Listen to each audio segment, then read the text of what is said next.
Docteur Franck Païta, bonjour. Bonjour. Alors vous êtes médecin généraliste et phytothérapeute. Tout à fait. Merci de nous retrouver au micro de Sentez-vous bien. Avec plaisir. Alors, on pourrait dire aussi que vous êtes chercheur, on l'avait déjà mentionné dans une émission précédente, parce que vous vous intéressez à toutes les médecines qui peuvent exister.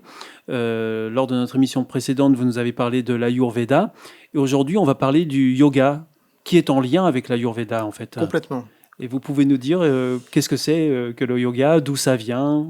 Et alors, effectivement, justement, pour remettre le contexte, on est complètement dans l'Ayurveda, où l'Ayurveda, c'est cette prise en charge tout à fait globale, où on va travailler sur le physique, le psychique, l'émotionnel et même le spirituel.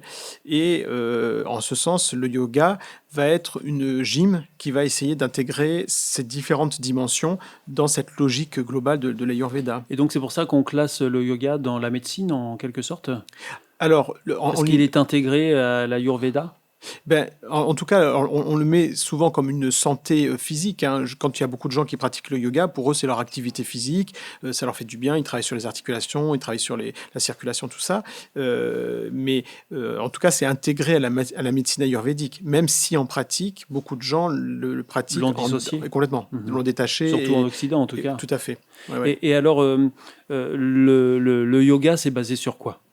Alors, ça va être j'allais dire une chorégraphie, c'est pas le bon terme, mais un enchaînement de mouvements qui vont avoir pour but justement en premier lieu, travailler sur le bien-être, travailler sur le côté bien-être articulaire, etc., sur la circulation aussi, mais ça va un peu plus loin que ça parce que le but est notamment aussi de faire circuler le sang, etc., sur différentes glandes endocrines, comme le pancréas, comme la thyroïde, la glande hypophysaire, l'épiphyse, etc.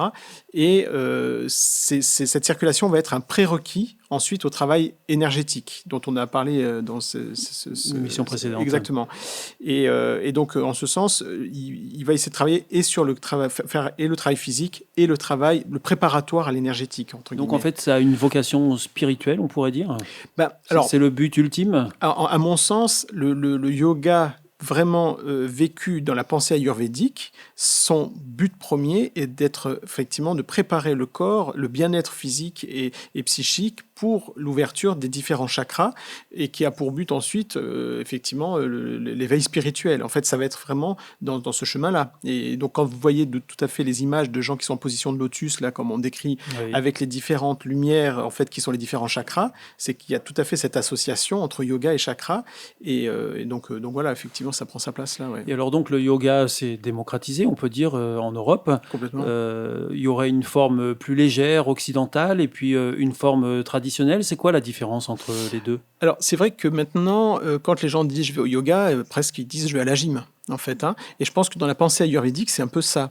Et donc, c'est vrai que pas mal de profs, je pense, orientent les choses plutôt sur le travail de la souplesse articulaire, sur la circulation, sur le côté physique.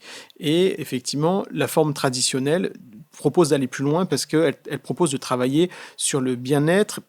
Même, il y avait une phrase que je peux vous lire, que je trouve qui parle bien par rapport au yoga. La paix intérieure devient joie, la détente de l'esprit devient sagesse, l'harmonie avec l'environnement devient communion avec l'absolu, unité avec son soi, mais aussi avec l'absolu, l'univers, le grand tout. Et pour y parvenir, il peut y avoir l'intégration de mantras, de récitation de mantras qui sont souvent des noms de divinités répétés. D'accord. Et donc à chaque chakra correspond un mantra en fait. Donc voilà. Il y a cette dimension-là, oui. Et alors, donc, vous, docteur Franck Païta, en tant que médecin et chrétien, je vous avais déjà posé la même question lors de l'émission précédente. Quel regard vous posez sur cette pratique du yoga? Alors, un premier point, je dirais à mes patients, bougez, faites de la gym, faites du mouvement, ça c'est très bien.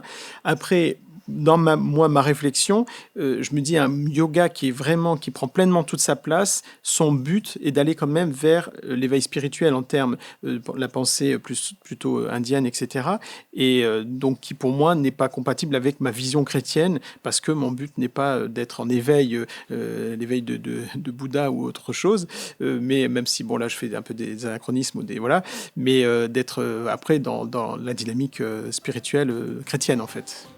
Merci beaucoup, Dr Franck Païta, d'être venu à ce micro nous éclairer sur la question du yoga. Avec plaisir. On se retrouvera bientôt dans une nouvelle émission de Sentez-vous bien, où là, vous viendrez nous parler de la médecine traditionnelle chinoise. Tout à fait. Merci beaucoup, à bientôt. À bientôt, au revoir.